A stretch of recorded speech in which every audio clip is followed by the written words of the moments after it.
들과 여러 가지 대화들을 많이 하는데 참 좋은 대화의 주제는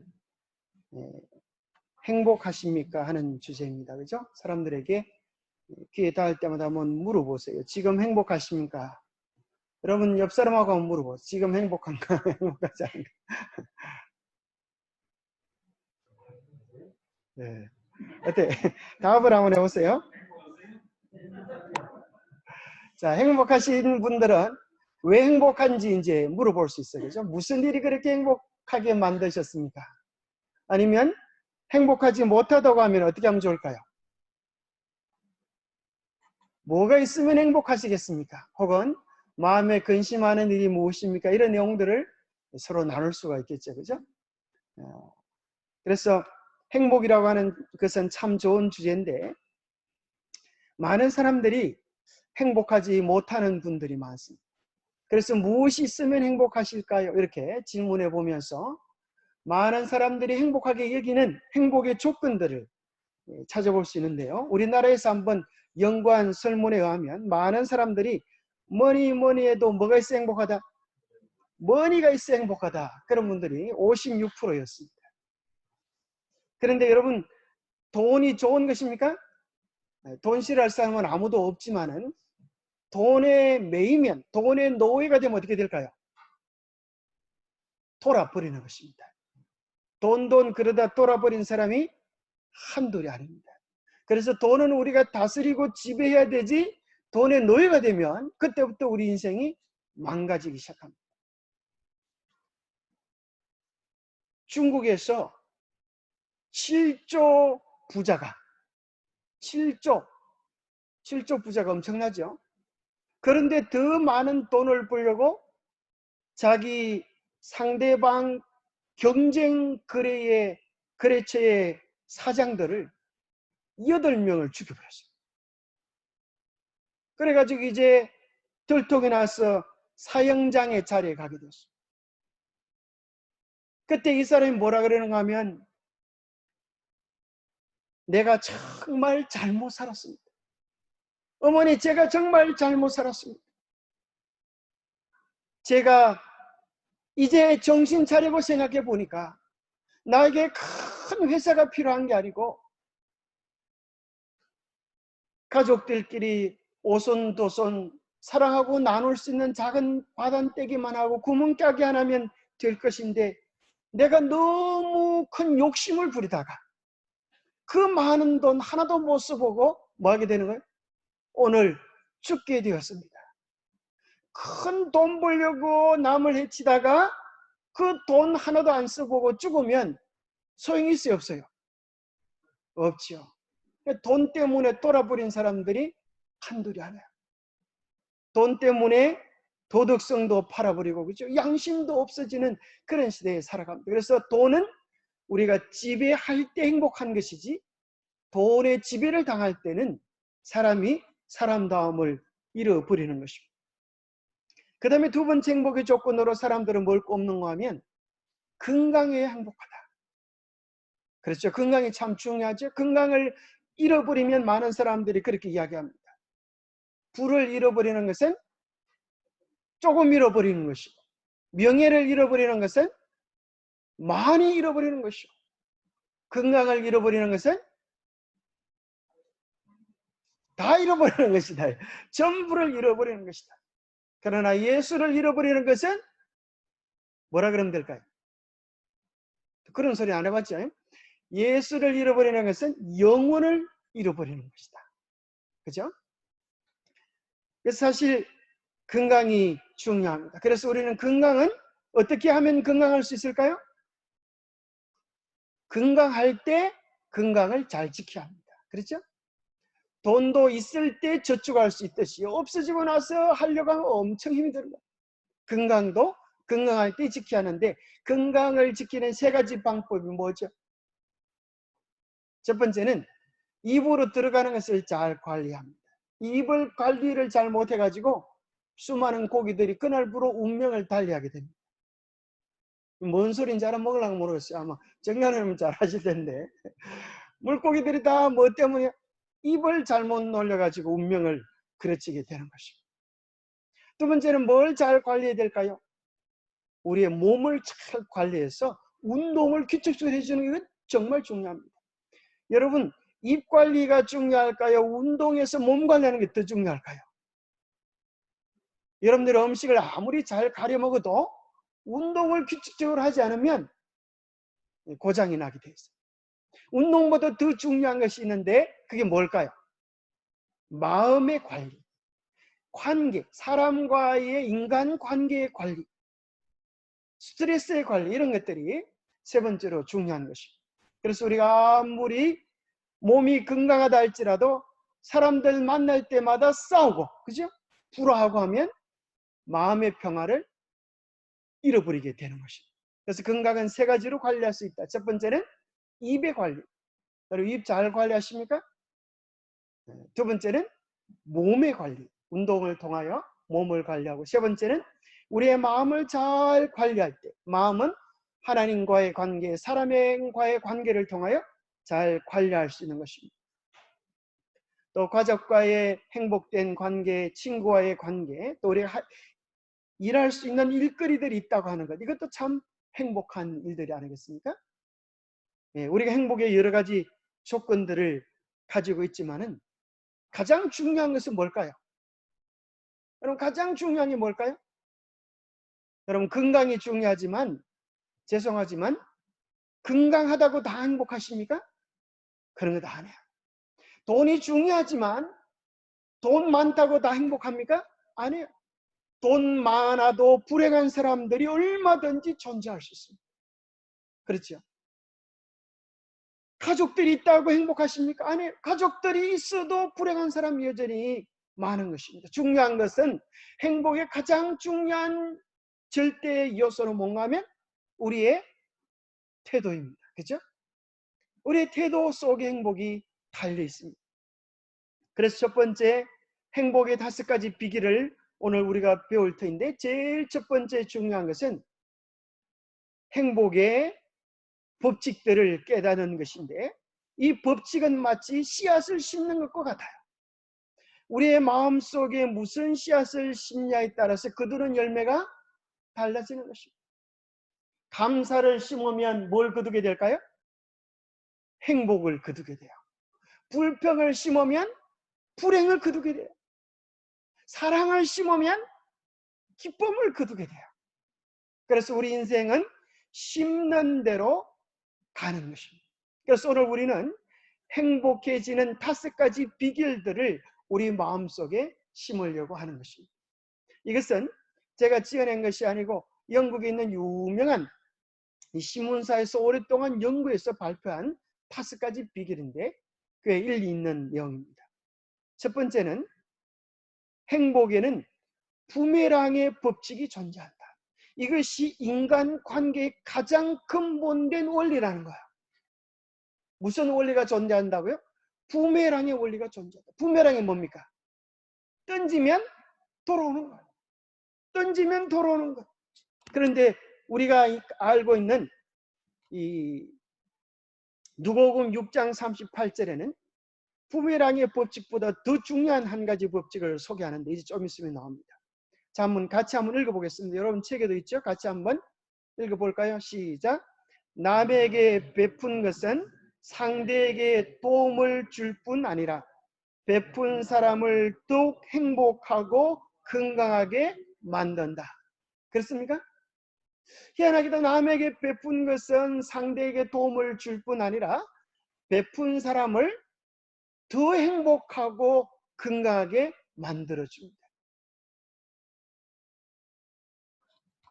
성경 누가복음 6장 38절에는 이 행복의 법칙에 대해 이야기하기를, 주라, 그리하면 너희에게 줄 것이니 곧 후이되어 누르고 흔들어 넘치도록 하여 너희에게 안겨주리라. 여기는 부메랑의 법칙보다 좀 더 뛰어난 법칙인데, 무슨 법칙 같아요? 후이되어 흔들어 넘치도록 앵겨주시는 법칙. 주는 것보다 훨씬 더 많은 것들을 받게 되겠다. 그런데 여기서 중요한 것은 뭐가 기록이 되어져 있지 않은가 하면, 뭘 주는지는 기록되어 있잖아요. 여러분들이 내 인생이 욕을 많이 받고 싶다 그러면 뭘 주면 돼요?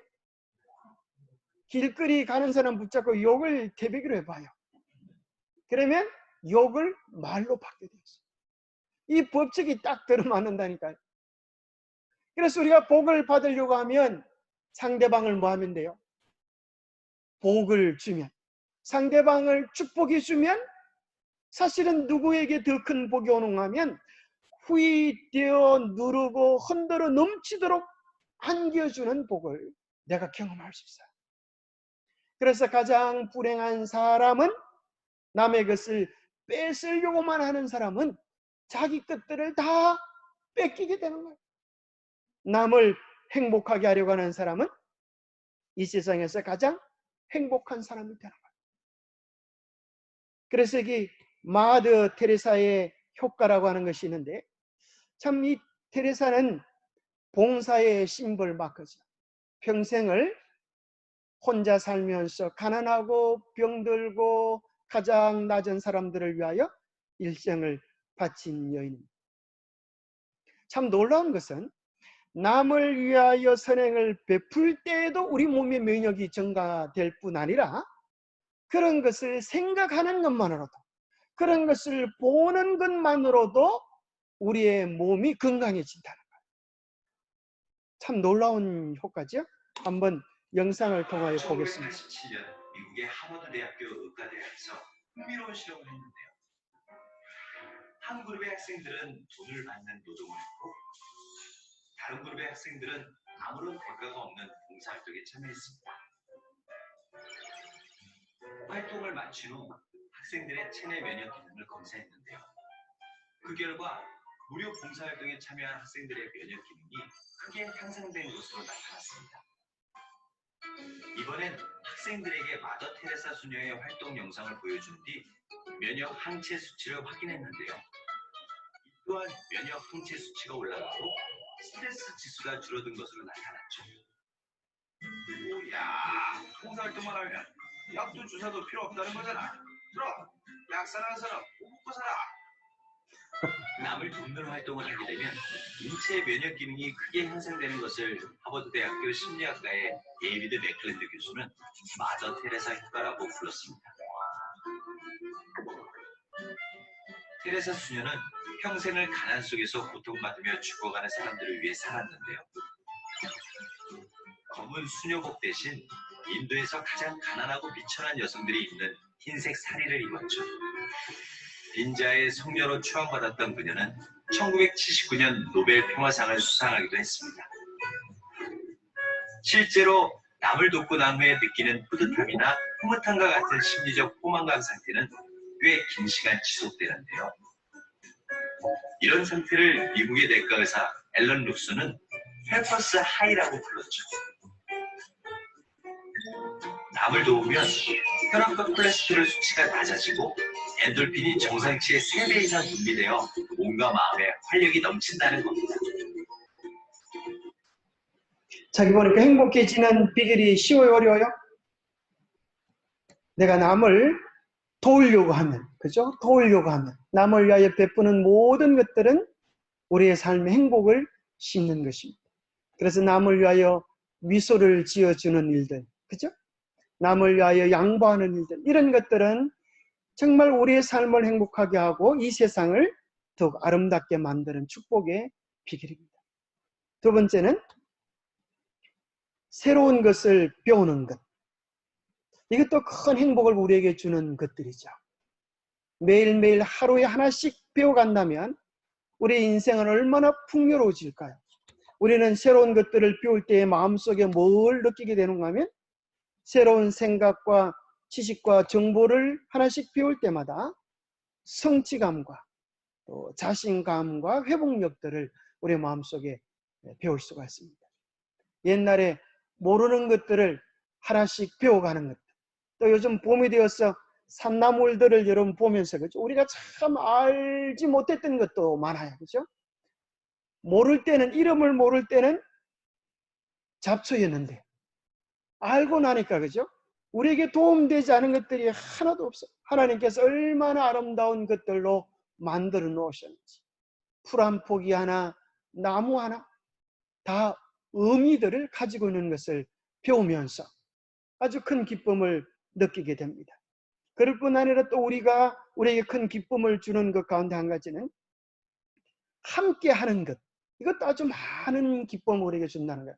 우리 행복을 증폭시키는 가운데 혼자 하면은 힘들고 외롭지만 두세 명 이상이 모여서 함께 선한 일들을 하는 것, 그죠? 함께 게임을 하는 것, 함께 봉사를 하는 것, 함께 빈대떡을 만드는 것, 이 재미난 일 아니에요, 그죠? 함께 쑥떡을 만들어 먹고 또 쑥떡을 만들면 쑥도 뜯으러 가야 되겠죠?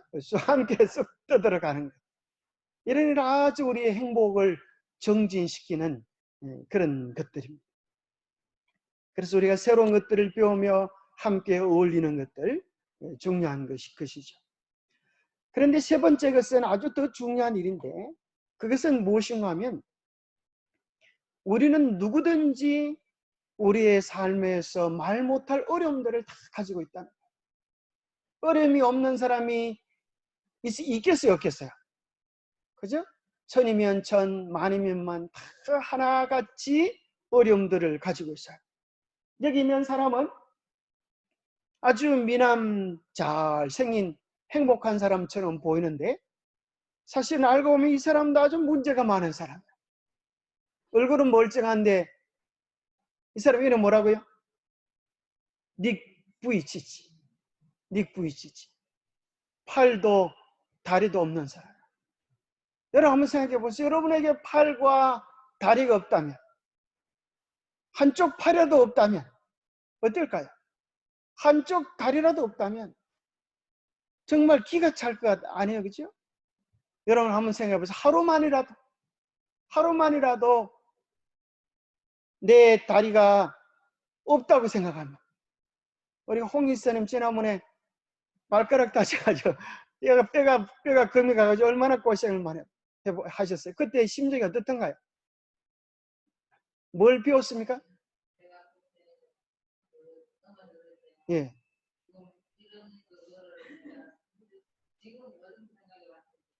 예.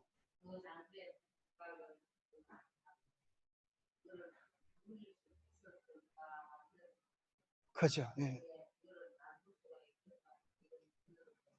그죠. 참, 그때는 막 하늘이 막 노랗고, 그죠? 앞으로 정말 다리를 건강하게 걸어 다닐 수는 있어요. 다리 하나만 아파도 그죠? 온몸이 다 아픈 것을 경험해요. 저도 옛날에 발가락 하나가 금이 가는데, 발가락에 뼈에 금이 가는데도 막 온몸이 막 정신이 없더라고요. 계단 올라가는 것도 그게 마음대로 안 돼요. 발가락 하나 고장나는데 기부스를 한쪽 발에 하니까 계단도 똑바로 못 내려가더라고요. 이게 희한하더만, 그죠? 이 세상에서 어쩌면 보세요. 다리가 정말 소중한 사람, 소중한 것을 아는 사람 누굴까요? 한쪽 다리가 없는 사람이에요. 참 희한하지. 한쪽 다리가 없는 사람만큼 다리가 얼마나 고마운 줄 아는 사람이 없을 것 같아요. 한쪽 팔이 없다면. 여러분 하다못해 팔이 아니라 여러분 그죠? 엄지손가락 없으면 어떻게 될까요? 엄지손가락 없으면.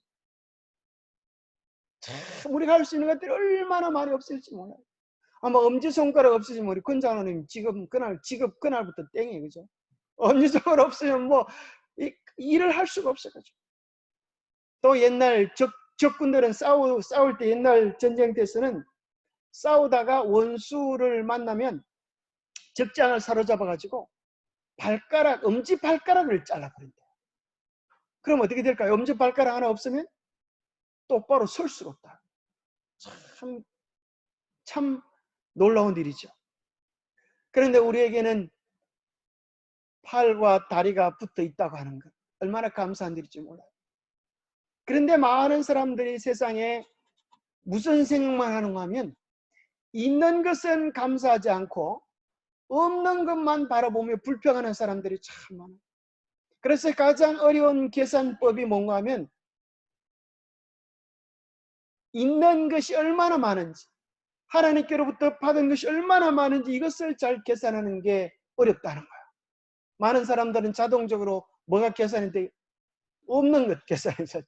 아이고, 저 사람은 저렇게 돈을 많이 가졌는데, 저렇게 좋은 직위에 있는데, 저렇게 행복한데 나는 왜 이 모양인가? 이렇게 생각하는 사람들이 많아요. 행복하려고 하면 오늘 내 처지와 형편이 어떠하든지 나는 이 세상에서 가장 행복한 사람이다라고 생각하면서 자신의 처지와 형편을 수용하기 시작할 때, 그때부터 행복이 시작된다는 거예요.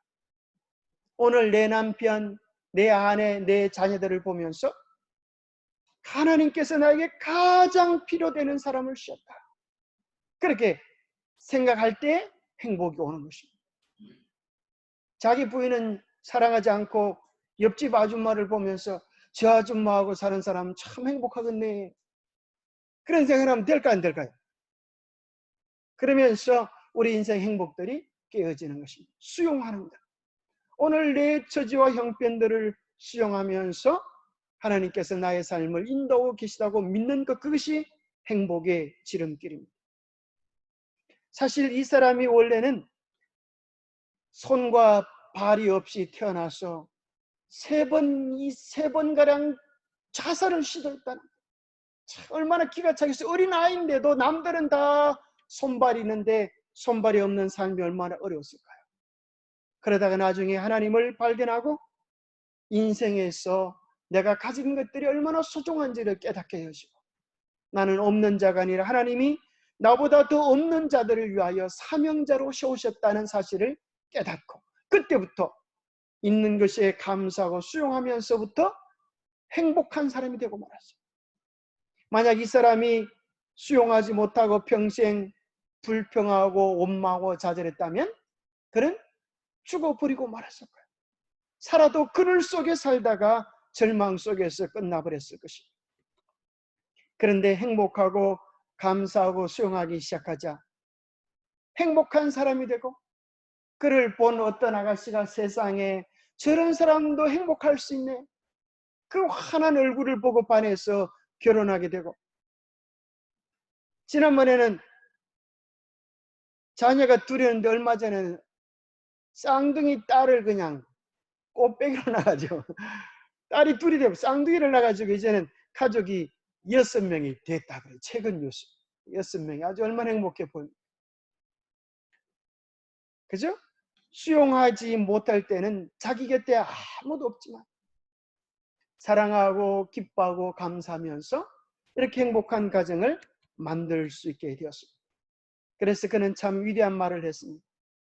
저는 팔, 다리가 없어도 행복을 느낄 수 있는 마음은 있어요. 우리는 팔, 다리가 있어도 뭐가 없는 사람이 많아요? 행복을 느낄 수 있는 마음이 없는 사람이 많아요.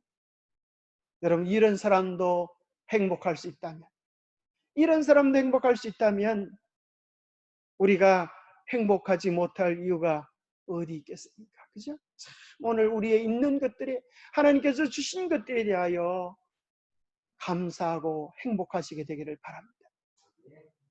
아무리 어려워도, 그죠? 이런 사람보다는 더 어려운 사람이 없을 것입니다. 또 우리가 우리의 모습 그대로를 수용할 수 있는 좋은 비결 가운데 한 가지는 하늘에 가면 우리의 모든 어려움과 염려들이 끝날 것이기 때문에 우리는 이 모든 어려움들을 넉넉히 수용할 수 있습니다. 그래서 어떤 분은 그랬죠. 어렵고 힘든 일을 당하면 하늘에서는 결코 경험할 수 없는 이 어려움, 올 테면 오라, 그런 마음으로 산다 그러죠. 감기 걸리면 하늘에서는 경험할 수 없는 감기, 이 땅에서 제대로 한번 감기 맛이나 보자 이렇게 생각하면서 그렇게 살아간다. 하늘에서는 경험할 수 없는 어려움들을 만날 때 우리가 기죽지 아니하고 수용하면서 결국에는 하나님 안에서 이 모든 것들이 뭘 이루어가요? 로마서 8장 28절에 하는 말씀처럼 선을 이루어가는 축복의 도구들이 될 것입니다. 우리가 불평하고 원망하면 우리에게 불행을 만들어가는 것이지만 우리가 감사하고 수용하고 받아들이면 하나님이 이 모든 것들을 죄로 삼아서 더 크고 아름다운 행복을 만들어 주실 수 있습니다. 자, 네 번째는 회복력 배우기. 자, 우리 인생에는 누구든 크고 작은 어려움들을 경험합니다. 그럴 때 여기 있는 공처럼 어떤 사람은 탄력 있게 튀어오르는 사람이 있어요. 실행과 역경을 만나면 오히려 더 큰 힘으로 솟아오르는 것, 이것을 회복력이라고 말을 합니다. 모든 사람은 스트레스, 상실, 실패, 상처를 경험할 시기가 있다. 이런 일에 어떻게 반응하느냐에 따라 우리 행복에 영향을 미친다는 것입니다. 그래서 역경과 어려움을 안 만나는 사람은 아무도 없어요. 코로나를 전 세계 사람들이 다 당했어요. 그런데 어떤 사람은 코로나 때문에 바깥에도 못 나가고 아이고 죽겠네, 아이고 죽겠네, 창살 없는 감옥에 죄수가 되어 살아가는 사람이 있지만은, 어떤 사람은 하루도 안 그러고 바깥에 쫓아다니면서 남을 뜯고 막 신나고 재밌게 건강하게 봉사하면서 살아가는 사람들도 있어요. 문제는 똑같은 상황 속에서 어떻게 살아가는, 또 어떤 사람은 코로나를 만나니까 엄청 좋아졌다는 거라. 옛날에는 남편이 직장 갔다가 늦게 돌아오는데 요즘은 직장에 회식이 없어가지고 마치면 집에 돌아오고 뭐 꼼짝없이 서로 함께 지낼 수밖에 없게 됐다는 거야.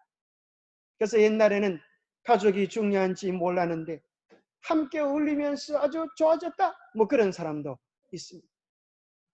그래서 어떤 기자가 그런 얘기하죠. 코로나가 세상에 누구도 하지 못할 엄청난 일을 했다. 바쁘고 분주한 세상의 일거리를 접어두게 하고 자기 인생을 돌아보는 그런 위대한 일을 했다. 어떤 사람은 죽을 일이지만 어떤 사람은 위기를 뭐로 삼아요? 위기라는 말은 두 글자가 합쳐 있다 그러죠. 그죠? 위험과 기회. 오히려 사람들이 어렵다고 하는 그 위험을 기회로 삼는 것. 그래서 난세에 뭐가 난다고요? 난세에 영웅이 난다. 어려울 때에 오히려 그 사람의 진면목이 돋보이게 되는 것입니다. 그래서 어려움을 당할 때 세 부류의 사람이 있다는 거예요. 첫 번째는 어려움을 당하면 접시처럼 그냥 떨어지면 쨍그랑 깨어져 버리는 사람. 한 번의 충격을 감당하지 못해서 시험에 떨어졌다고 높은 빌딩에서 떨어져 죽는 사람, 얼마나 기가 차고 가련한 사람입니다. 두 번째는 바람 빠진 공처럼 떨어졌다고 쭈그라져 있는 사람. 한 번 떨어졌다고 해서 내 인생이 쭈그라질 필요가 없어요. 그런데 내가 쭈그라들었다라고 생각하고 그것을 극복할 생각을 하지 않으면 그것 때문에 일어설 수가 없는 겁니다. 특별히 남들 앞에 준비를 잘하고 가다가 뭐 실수를 한번 했어요. 그 다음에 이제 그런 입장이 되어지면 또 마음속에 그 실수를 할까 두렵고 불안해가지고 꼼짝 못하는 사람이 있어요. 제가 한 번은 저쪽 그 열대 바닷가는 정말 아름답습니다. 특별히 뭐가 아름다우면 코랄이라고 하는 그 산호초가 그저 기가 찬데, 그런데 저는 수영을 잘 못해요. 근데 그간 걱정을 안 해도 될 게 뭔가면 이게 뭐예요? 그게 조끼를 입어요. 그 조끼는 물에 뜨게 돼 있어요. 그래서 수영을 못하는 사람도 조끼를 입고 물 위에 들어놓으면 물속을 물안경으로 들여다보면서 숨을 쉴 수 있어요. 그런데 물에 컴플렉스가 있는 사람은 어떻게 될까요? 무릎깍지밖에 안 오는데 막 죽겠다고 파닥파닥 못 들어가는 거예요. 아이고 이렇게 좋은 걸 한번 해보세요.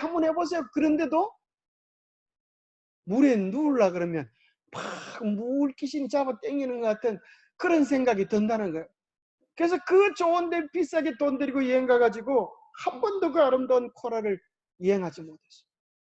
제가 다리를 붙잡아 준다 그래도 파닥파닥 몇 번 걷다고 막 그냥 쫓아나오시더라고요. 그 좋은 걸 볼 수가 없어요. 뭐 때문에 그래요? 그것을 상처를 극복하지 못한 거예요. 우리의 마음속에 어떻게 반응하는가, 어떻게 받아들이는가, 이게 아주 중요한 것이죠. 그래서 오히려 우리는 잘못과 어려움들을 우리의 스승으로 받아들이면 오히려 그것이 더 큰 유익이 된다는 것이죠. 여기 에이미 멀린스라고 하는 참 멋진 사람인데, 이 사람은 세계에서 가장 아름다운 여인 중에 한 분입니다. 종아리 뼈 아래에는 1살 때 수술을 해서 없는 그런 사람이에요. 세계의 편견에 맞서 열정을 기회로 바꾼 여자. 저는 1살 때 2 다리를 절단했습니다. 이런 사람에게 의사가 내린 것은 평생 걷지도 운동하지도 못하고 타인의 도움 없이는 살지 못할 사람입니다. 그렇게 이야기했어요.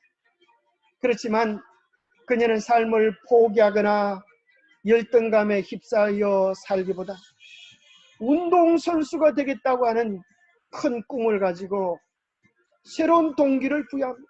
마침내 그녀는 자신의 꿈을 이루어냅니다. 장애인 육상대회에서 세계 신기록을 만들어냅니다. 자신의 열정을 거기서 멈추지 않고 패션 모델, 참 놀랍죠? 영화 배우, 동기부여 강연자까지 되었습니다. 피플지는 선정하기를 세계에서 가장 아름다운 50인 중에 한 여인으로 선정하고, 사람들이 그녀에게 묻습니다. 도대체 어떻게 그런 장애와 역경을 극복할 수 있었습니까? 역경을 이겨내고 성공할 수 있었던 비결이 무엇이지요? 그녀는 이렇게 답합니다. 역경은 극복해야 하는 장애물이 아닙니다. 역경이야말로 우리의 자아와 능력을 일깨워주는 선물입니다. 지금 현실이 마음에 들지 않으신가요? 누군가에게 위기라고 생각되어지는 것이 누군가에는 기회가 될 수 있습니다. 참 멋진 사람이죠? 이분이 했던 말이 이거예요. 다리가 없다는 사실이 나에게는 축복이요 행운입니다. 장애에도 불구하고 성공한 것이 아니라 나는 장애 덕분에 슈퍼스타가 되었습니다. 참 멋진 말이에요. 장애 덕분에, 내가 오히려 장애가 되었기 때문에 나는 내 인생을 멋지게 살 수 있었습니다. 얼마나 참 긍정적인 말이에요. 그래서 그녀는 이야기하기를 패션 모델이 되면서 나는 어떤 옷이든지 소화할 수 있다. 왜냐하면 길이에 맞는 대로 다리를 갈아 끼울 수가 있기 때문이다. 나보다 더 이런 능력을 가진 여자가 세상에 어디 있느냐. 이렇게 참 당당한 여자로 그렇게 살아가는 것입니다. 뭐든지 우리 인생은 마음먹기 나름입니다. 그렇죠? 제일 마지막에는 삶의 의미를 발견하는 것입니다. 삶의 의미. 내가 왜 사는가 하는 의미들을 발견할 때 우리의 행복은 더욱 정강될 수 있다는 것이죠. 우리 인생이 어디서 와서 어디로 가는지, 내가 누구인지 이런 것들을 깊이 깨달으면 그런 사람은, 인생의 의미와 목적이 있는 사람은 행복합니다. 고난을 당할지라도 이 고난이 결국 복이 될 것을 믿는 사람은 행복하지. 이런 의미를 모르는 사람은 작은 시련만 와도 이것 때문에 죽을 것 같은 고통을 느낍니다. 인생의 의미와 목적을 아는 사람은 스트레스, 걱정, 우울을 훨씬 적게 느낀다는 것입니다. 그러나 중요한 것은 우리 인생의 의미와 목적은 우리 자신보다 위대한 존재와 연결되어져 있다고 하는 것입니다. 우리 자신의 생각, 우리라고 하는 것은 얼마나 작고 연약한 존재입니다. 우리는 아침에 해를 뜨게 할 수는 없는 것입니다. 그러나 우리는 해를 뜨게 하는 위대한 존재를 발견할 수 있고 그분의 능력과 사랑을 받고 누릴 수 있다는 것입니다. 우리는 온 천지를 아름답게 물들일 수 없지만 온 천지를 아름답게 물들이는 분의 사랑을 우리도 누릴 수 있다고 하는 것입니다. 세상에 이런 여인이 있습니다. 이 여인은 아마 여러분들이 잘 알죠.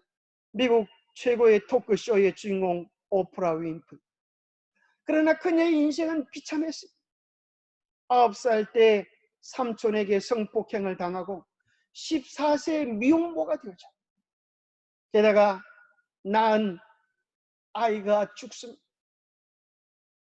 그런 고통을 참을 수 없어서 마약을 하고 인생의 완전 막장까지 갔던 이런 여인. 그러나 어느 날 이 여인이 인생의 목적을 찾았습니다. 내가 왜 살아야 하는지, 무엇 때문에 살아야 하는지 하는 삶의 의미를 깨닫고 나서 그녀는 이렇게 당당하게 외치게 되었습니다. 그래, 내가 미혼모라는 것,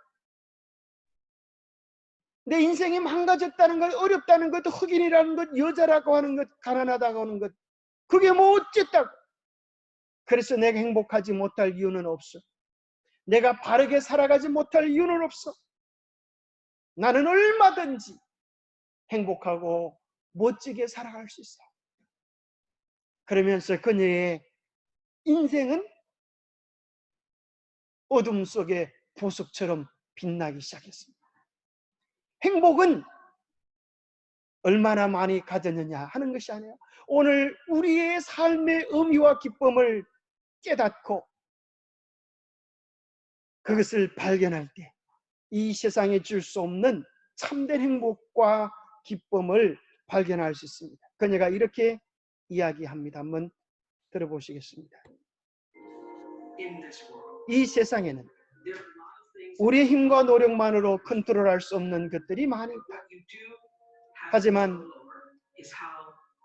당신이 분명히 컨트롤할 수 있는 것이 있는데 우리 인생에서 일어나는 일들을 우리가 어떻게 해석하는가 하는 것이다. 우리는 정확하게 믿는 그대로 된다. 신의 은혜가 준 능력으로 뭐든지 할 수 있다고 믿으면 우리 인생은 그런 일을 할 수 있다. 당신이 그 믿음을 가진다면 어떤 어려움에 부딪히든지 혈혈 당신이 아닌 신이 언제나 함께할 것이다. 내가 자라면서 신에 대한 인식과 이해도 함께 성장했다. 결국 내 자신의 행복의 원천은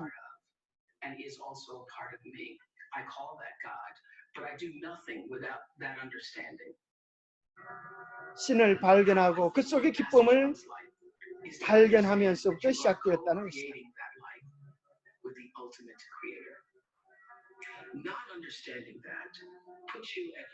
하나님을 알지 못한다면 우리는 초라하고 연약한 내 혼자의 인생, 외로운 인생, 그 인생을 살아갈 뿐이라는 것이다. Just believing in yourself. You're not big enough to do it. I'm not big enough to do it. Nobody's big enough to do it. You have to understand that your very presence here as a human being on earth came from something. 예. 많은 사람들이 인생의 목적을 모른 채 살고 있다. 당신의 인생의 목적을 모른다면 당신의 첫 번째 목표는 인생의 목적을 알아내는 것이다. 인생의 목적을 빨리 알면 알수록 우리는 훨씬 더 빨리 그 목적을 이루고 행복할 수 있다 하는 것입니다. 그래서 우리의 인생은 혼자가 아니에요. 그렇죠? 혼자라고 한번 생각해 보세요. 이 세상에 나밖에 없다라고 생각하면 얼마나 연약하고 고독한 삶을 살 수밖에 없습니다. 그러나 온 천지 만물을 만든 하나님을 발견하고 그 안에서 우리 인생에 살아갈 때 우리 인생은 영원한 의미를 가지게 된다 그럽니다. 우리 인생이 너무 망가지는 이유, 너무 쉽게 망가지는 이유, 자극이 오면 생각대로 본능대로 반응하는 것. 그래서 이제 우리는 새로운 행복을 시작해야만 합니다. 우리는 결코 환경의 노예가 될 필요가 없어요. 우리 인생을 바꿀 수 있는 열쇠는 오직 우리 자신만이 할 수 있는 일들입니다. 이제 우리는 새로운 삶을 살아갈 수 있습니다.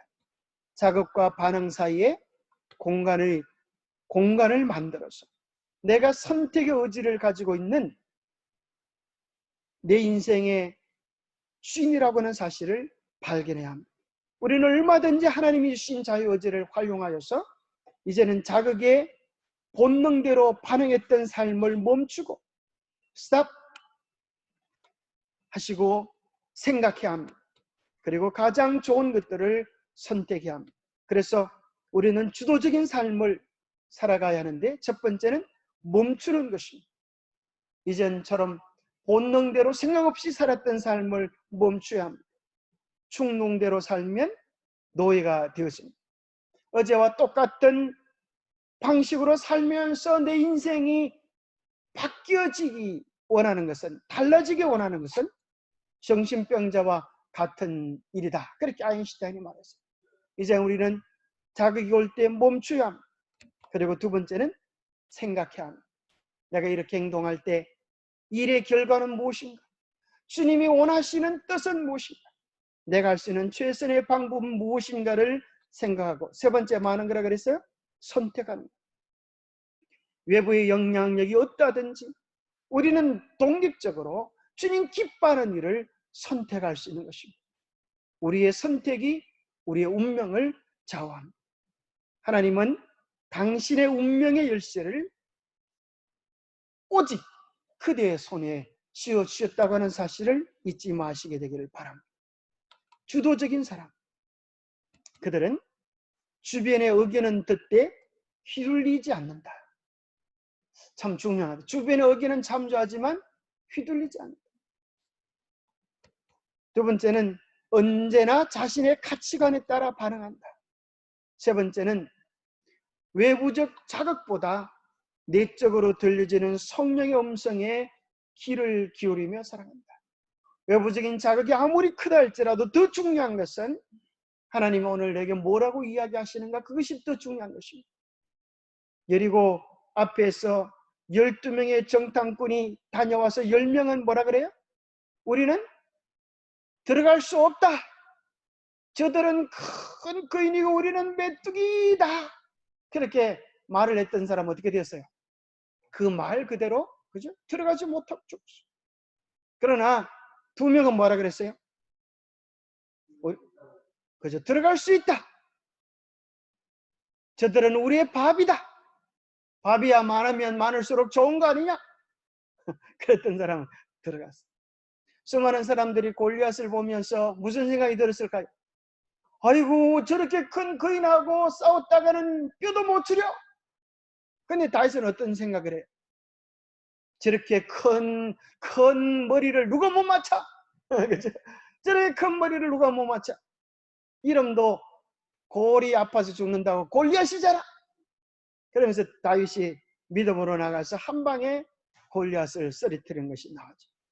외부적 자극보다 더 중요한 것은 내적으로 들려지는 성령의 음성입니다. 수많은 사람들은 코로나가 와서 아이고 죽겠냐 하지만 중요한 것은 우리가 코로나의 소리를 세상 절망의 소리로 듣지 마시고 우리 주님이 오심이 가깝다고 하는 희망의 소리로 들을 수 있으면 좋겠습니다. 네 번째는 자기 자신의 행동에 책임을 지는 것. 그것이 주도적인 사람. 자기가 선택한 것에 대한 책임을 지는 것입니다. 결국 죽을 때 우리의 모습은 그때까지 내가 선택한 삶의 결과입니다.